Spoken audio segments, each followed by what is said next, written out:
उत्तराखंड के हल्द्वानी में वहां के हाई कोर्ट के द्वारा आए फैसले के बाद जहां कई लोगों की सांसें थमी हुई हैं, वहीं ऐसी उम्मीद की जा रही है कि कोर्ट के इस फैसले के बाद लगभग 4000 घर तोड़े जाएंगे, जिससे कई हजार लोगों के बेघर होने का सवाल खड़ा होते हुए दिख रहा है और जिसको लेकर वहां के लोगों के द्वारा लगातार धरना प्रदर्शन जैसी चीजें की जा रही हैं। तो क्या है आखिर पूरा मामला, क्यों वहां की हाई कोर्ट ने दिया है ऐसा आदेश? आइए जानते हैं पूरे मैटर को डिटेल में। दरअसल ये मामला उत्तराखंड के हल्द्वानी के बनभूलपुरा इलाके का है, जहां पर रेलवे की कुछ जमीन पर अतिक्रमण हटाने और लगभग 4000 घरों को तोड़ने का आदेश वहां की हाई कोर्ट द्वारा दिया गया था, जिसे सुनकर इन जगहों और इन बस्तियों में रहने वाले लोगों की रातों रात नींद गायब हो गई थी।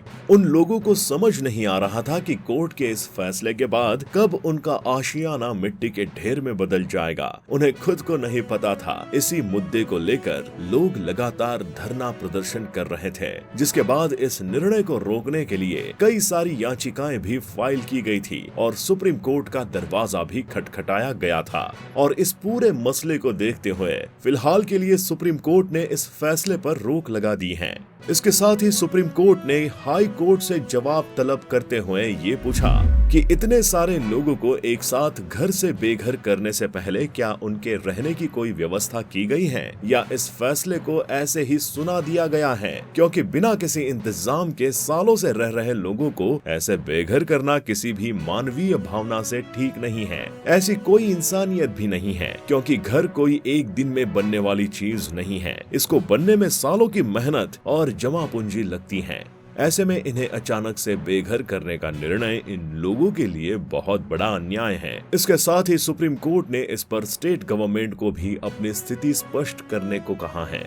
सुप्रीम कोर्ट में दाखिल याचिका में इस बात का जिक्र किया गया है कि कोर्ट में जो भी सूचना दी गई है वो आधी अधूरी है, उसे सही तरह से कोर्ट के सामने पेश नहीं किया गया है। इसके साथ ही इन सबूतों को तोड़ मरोड़ कर कोर्ट के सामने पेश किया गया है और कोर्ट को गुमराह करने की कोशिश की गई है। हालांकि ये मैटर साल 2013 का है, जब हल्द्वानी रेलवे स्टेशन के पास गौला नदी के किनारे इल्लीगल माइनिंग की अपील हाई कोर्ट में दर्ज की गई थी, जिस पर हाई कोर्ट ने रेलवे को अपनी सभी जमीनों का ब्यौरा जानने और उनकी डिटेल शेयर करने को कहा था।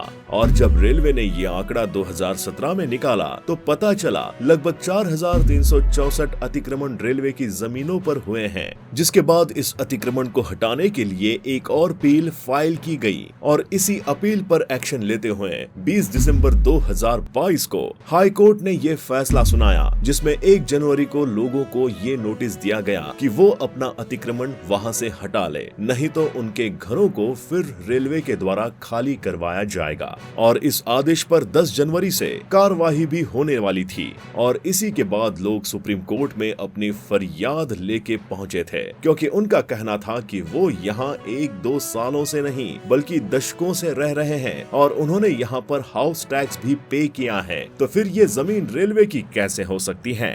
इसके साथ ही इस एड्रेस पर उन्हें गैस कनेक्शन भी सरकार ने दिया है, तो फिर सरकार इसे कैसे उनकी जमीन होने से मना कर सकती है। जमात-ए-इस्लामी हिंद ऑर्गेनाइजेशन ने भी इस निर्णय को गलत बताते हुए कहा कि रेलवे ने कुल 78 एकड़ में रह रहे लोगों को नोटिस भेजा है, जबकि रेलवे की जमीन का मुद्दा कुल 29 एकड़ का है, जो बिल्कुल गलत है। सरकार के इस कदम के बाद से ओपोनेंट पार्टी के लोग बीजेपी को लगातार काउंटर कर रहे हैं और बेघर होने वाले लोगों के साथ अपनी सहानुभूति रख रहे हैं। सुप्रीम कोर्ट ने रेलवे और स्टेट गवर्नमेंट को इस पर मिलकर कोई बीच का रास्ता निकालने के लिए कहा है और इस डिमोलिशन की प्रक्रिया को फिलहाल के लिए रोक दिया है और अगली हियरिंग की डेट 7 फरवरी को दी है। तो फिलहाल के लिए यहाँ के लोगों को 1 मंथ का रिलैक्सेशन मिल चुका है। तो आपका सुप्रीम कोर्ट के इस फैसले पर क्या कहना है, हमें कमेंट करके बताएं। इसके साथ ही अगर आपको वीडियो अच्छी लगी हो तो इसे लाइक करें और शेयर करें।